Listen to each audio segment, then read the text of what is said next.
రెండవ దినవృత్తాంతముల గ్రంథము 2వ అధ్యాయము.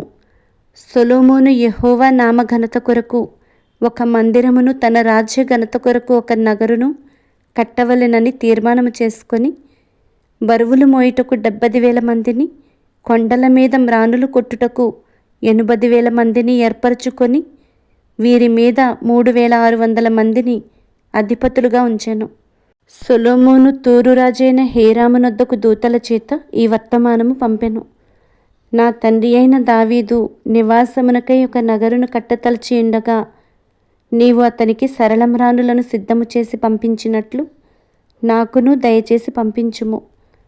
నా దేవుడైన యెహోవా సన్నిధిని సుగంధ వర్గములను ధూపము వేయుటకును, సన్నిధి రొట్టెలను నిత్యము ఉంచుటకును, ఉదయ సాయంకాలముల యందును, విశ్రాంతి దినముల యందును, అమావాస్యల యందును, మా దేవుడైన యెహోవాకు ఏర్పాటైన ఉత్సవముల యందును, ఇశ్రాయేలీయులు నిత్యమును అర్పింపవలసిన దహన బలులను అర్పించుటకును, ఆయన నామఘనత కొరకు మందిరం ఒకటి ఆయనకు ప్రతిష్ఠితము చేయబడినట్లుగా నేను కట్టించబోచున్నాను. నేను కట్టించు మందిరము గొప్పదిగా నుండును. మా దేవుడు సకలమైన దేవతల కంటే మహనీయుడు గనుక ఆకాశములను మహాకాశములను ఆయనను పట్టజాలవు. ఆయనకు మందిరమును కట్టించుటకు చాలినవాడెవడు? ఆయన సన్నిధిని, ఆయనకు మందిరమును కట్టించుటకైనను నేనేమాత్రపు వాడను? ధూపము వేయుటకే నేను ఆయనకు మందిరమును కట్టదలచియున్నాను.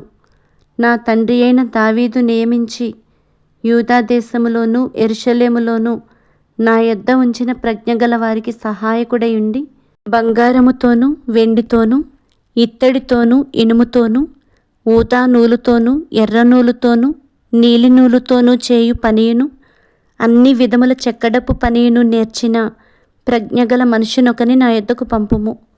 మరియు లెబానోను నందు మ్రానులు కొట్టుటకు మీ పనివారు నేర్పుగలవారని నాకు తెలిసే ఉన్నది. కాగా లెబానోను నుండి సరళమ్రానులను, దేవదారు మ్రానులను, చందనపు మ్రానులను నాకు పంపుము. నేను కట్టించబోవు మందిరము గొప్పదిగాను ఆశ్చర్యకరమైనదిగాను ఉండును గనుక నాకు మ్రానులు విస్తారముగా సిద్ధపరచుటకై నా పనివారు మీ పనివారితో కూడా పోవుదురు. మ్రానులు కొట్టు మీ పనివారికి 400 గరిసెల దంచిన గోధుమలను, 800 పుట్ల యవలును, 140 పుట్ల ద్రాక్షారసమును, 140 పుట్ల నూనెను ఇచ్చెదను. అప్పుడు తూరు రాజైన హీరాము సొలొమోనునకు వ్రాసి పంపిన ఉత్తరమేమనగా, యెహోవా తన జనమును స్నేహించి నిన్ను వారి మీద రాజుగా నియమించి ఉన్నాడు. యెహోవా ఘనత కొరకు ఒక మందిరమును, నీ రాజ్య ఘనత కొరకు ఒక నగరును కట్టించుటకు తగిన జ్ఞానమును తెలివియు గల బుద్ధిమంతుడైన కుమారుని రాజైన దావీదునకు దయచేసిన భూమ్యాకాశములకు సృష్టికర్తయగు ఇశ్రాయేలీయుల దేవుడైన యెహోవా స్తుతినొందునుగాక. తెలివియు వివేచనయు గల హూరాము అనునొక చురుకైన పనివానిని నేను నీ యొద్దకు పంపుచున్నాను. అతడు దాను వంశపురాలకు ఒక స్త్రీకి పుట్టినవాడు. వాని తండ్రి తూరు సంబంధమైనవాడు. అతడు బంగారముతోనూ వెండితోనూ ఇత్తడితోనూ ఇనుముతోనూ రాళ్లతోనూ మ్రానులతోనూ ఊదా నూలుతోనూ నీలి నూలుతోనూ సన్నపు నూలుతోనూ ఎర్ర నూలుతోనూ పని చేయగల నేర్పరి అయినవాడు.